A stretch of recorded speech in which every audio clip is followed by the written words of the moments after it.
I'm Kevin Klein, City Councillor for Charleswood, Tuxedo, and Westwood, as well Chair of the Winnipeg Police Board. Last week, I voted no to increasing your water and sewer rates. The reason I did that is because the officials that made the presentation requesting your increase provided a lot of information on why we needed a new treatment plant and provided information on how much more money it was going to cost now and provided some details on what would happen if we didn't get provincial funding or federal funding. But what they didn't provide was actual confirmation that they needed that money, that they needed to increase your sewer and water rates. So I voted no. They didn't provide any financials. They didn't provide any detail of whether or not they looked for efficiencies which would limit the increase that they required from you, the taxpayer.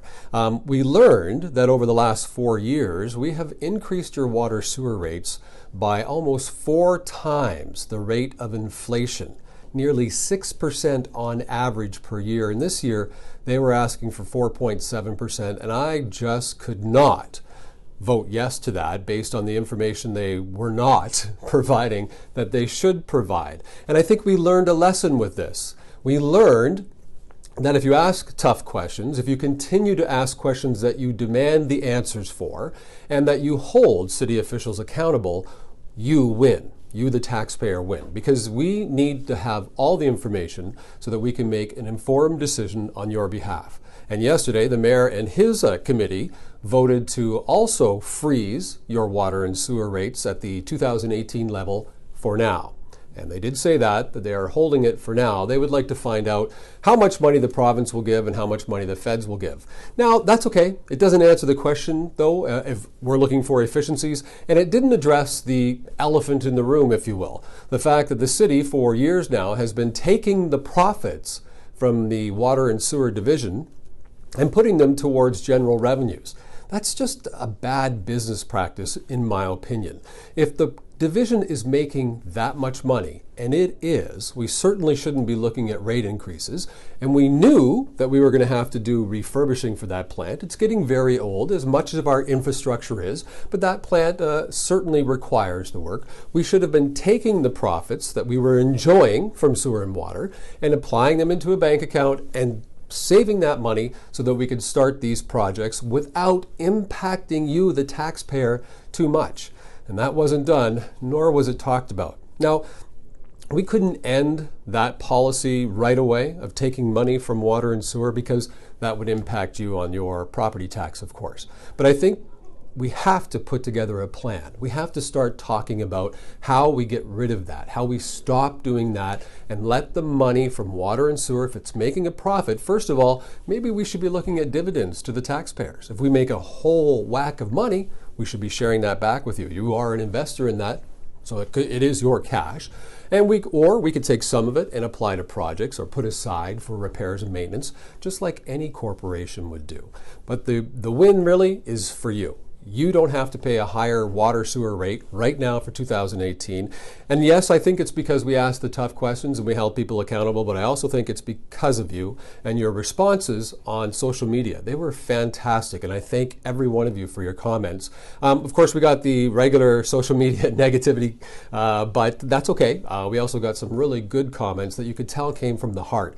And what we heard is that most people in Winnipeg have just had it with price increases. They've had it with tax hikes. They're at their limit, and they want to see us do a better job of handling their money. They want us to be good stewards of their money, and I think we did that this time. But that will really be tested on March 1st. That's when the mayor and his committee will table the budget for 2019. We'll know then what the proposed tax increase is for Winnipeg.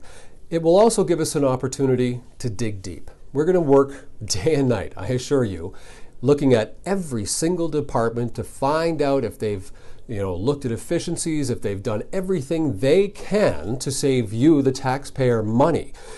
A corporation the size of a $1 billion budget should take a long time to finalize their budget. We get from March 1st and to March 20th. It has to be voted on in council by March 20th. So we don't have a lot of time, but we are going to work day and night. And we're going to find out if the right things were done in this budget.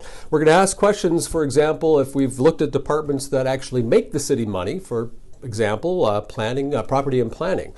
They put out an awful lot of building permits, but we're very slow at it. We're not the best, and we could put out more. Now, if we put out more building permits, we make more money. We generate revenue, not only from the building permits, but we generate revenue from the new condo building that will be put in there. If there's 50 new units, that's 50 more tax bases coming into the city, right? So that generates revenue. We should be looking at that and saying, if we hired one more person, how many more building permits would they put out? Say it's 100. How much money would we make from 100 new building permits? Let's just pick a number of $200,000. Oh, so that's $200,000 in new revenue coming to the city. How much do we pay for that new employee? All in, let's call it $70,000. So now we've made a $130,000 profit, and we don't have to put that burden on you. We've created new taxpayers. We've created more revenue for the city without impacting you negatively. We should also look at departments and see the service levels. If we have a department that doesn't make money, and we're going to have some of those because it's important to have quality of life services as well, but we should look at those and see where we can save and make the services better for you. Not just pay more and get less service, maybe pay a little more but get a better service. So that's when we have to dig down deep and look at the various levels of management. Maybe there's a few area levels of management we could do without. And we could apply that money to either lowering your tax, or we could apply that to improving the service. There's a lot we have to do in a very short time. And remember, this is $1 billion budget that we're talking about. So we have to pay a lot of attention to it, and we have to do the work. We will keep you posted all along the process right here. So make sure you follow us on Twitter, Kevin Klein, WPG, or on Facebook, or on Instagram. You can follow on LinkedIn. And of course, we'll be sending out these videos. You can sign up on our website for the emailing list. You can get on the list when we'll be sending out details on a regular basis, and that's kevinklein.ca. If you have a question, a comment, or a concern you would like us to look into during the budget process, ask. That's what we're here for, to answer your questions. We work for you. You can send us an email, kevinklein@kevinklein.ca. So stay tuned. Budget drops on March 1st, and we'll have lots to talk about after that. Thanks.